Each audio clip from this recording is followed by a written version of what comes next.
attempt, the Regera was able to decelerate from 400 kilometers an hour, or 248 miles per hour, down to a full stop in just 8.62 seconds, producing, on average, a little over 1.3 Gs of braking effect. Even more incredible is the sheer amount of energy that had to be dissipated by the Regera's carbon ceramic brakes, averaging around 1.1 megawatts of dissipation during the braking phase. The system dissipated enough energy to power the average American home for just under 2 hours. On almost every powered vehicle, the brake system produces more deceleration force than the drivetrain's acceleration force. Formula One race cars are an extreme example of this and can produce up to 6 Gs of braking force while maxing out at around 2 Gs of acceleration. In fact, when compared to most vehicle drivetrains, their brake system has, by far, a much larger capacity for power transfer. Even a mundane small compact car will dissipate over 0.12 kilowatt hours of energy during an emergency stop from 100 kilometers an hour or about 60 miles an hour. This one braking event that occurs over a few seconds dissipates enough energy to fully charge around 10 completely drained iPhone batteries. Fundamentally, a brake is simply a mechanical device that inhibits motion. However, in its contemporary form, the brakes found on today's road vehicles are highly engineered systems that can sustain repeatedly converting large amounts of kinetic energy into thermal energy while remaining both durable and reliable. For the vast majority of vehicles, these systems work by engaging friction surfaces that are coupled to rotating axles or wheels to dissipate kinetic energy. The first wheeled vehicle brake systems consisted simply of a block of wood and a lever mechanism. To stop a vehicle, the lever was pulled, forcing the block of wood to grind against the steel rim of the wheel.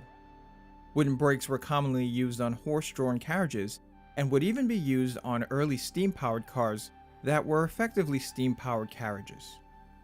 While they were effective for the low speeds of these vehicles, they would quickly approach their limits when used in higher energy applications, such as in cable cars. Cable cars use pine blocks situated between the wheels that are pressed into the track when actuated by a lever. While cable cars typically operate at speeds below 10 miles per hour, the sheer mass of the car would wear down these supplemental wooden brakes in just 3 days of use, and often produce smoke while being used. In 1888, Benz introduced the first gasoline car fitted with a metal wheel that was covered with an air-filled rubber tube. This was the precursor to the pneumatic tire, and shortly thereafter, fully rubber pneumatic tires would grow to dominate the budding automotive industry. With this, the wooden block brake system became obsolete. The first brake system specifically designed for cars with pneumatic tires would be developed from an idea first devised by Gottlieb Daimler. Daimler's system worked by wrapping a cable around a drum coupled to a car's wheel. As the cable was tightened, the wheel would be slowed down by friction. A few years later, French industrialist Louis Renault would patent the concept in 1902 as the drum brake. Renault's drum brake design employed a flexible steel band lined with woven asbestos that wrapped around the steel drum. The band would be actuated mechanically so that it tightened around the drum, slowing the wheel.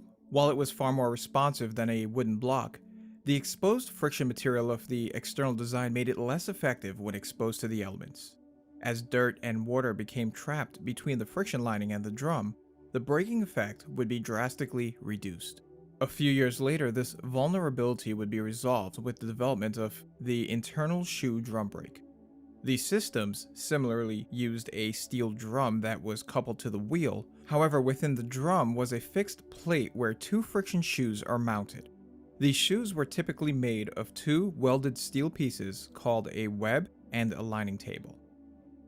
The lining table formed a surface for which a friction material was either riveted or attached with an adhesive, while the crescent-shaped web contained the holes and slots needed for mounting hardware and return springs. Estrogen is killing men. In the next 60 seconds, I'm going to tell you all about this sneaky hormone and what you can do to stop it. So first off, what is estrogen? Estrogen is the primary female hormone that's stimulated by the brain into production that influences your reproductive system.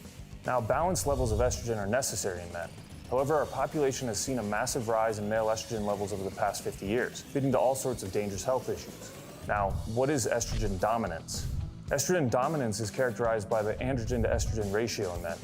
Having a high androgen to estrogen ratio allows the male body to function properly for more energy, building muscle, and storing less fat. What's even better is that a high androgen to estrogen ratio is going to lead to higher T levels in men.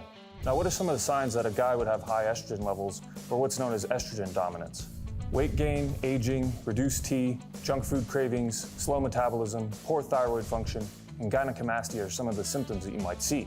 Now, you're probably wondering how to fix this. Well, I've got 3 natural compounds to use today to simply and quickly increase androgen production naturally and get control over that excess estrogen once again. First compound is KSM-66 ashwagandha.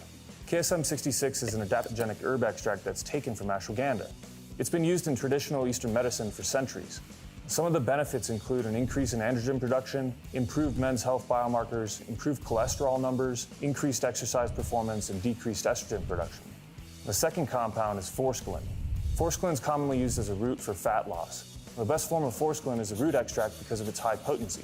Benefits of forskolin include increased dopamine and T levels, higher energy, and improved cholesterol levels. And the third compound is zinc gluconate. Now, zinc is an essential mineral that's consumed through your diet. Zinc gluconate is highly bioavailable, meaning it's readily absorbed by your body. The benefits of zinc gluconate include decreased estrogen production, increased androgen production, and a noticeable increase in libido. Some of y'all are probably wondering, where did we get all these things? What we did at UMZU is we put together a formula for this specific reason called Testrol X. Now, Testrol X is specifically designed with these 3 compounds along with 5 other key ingredients at the exact clinical dosages shown in human studies to actually work. This is meant to be taken just once per day. Now, you'll take the 3 capsules about 30 minutes before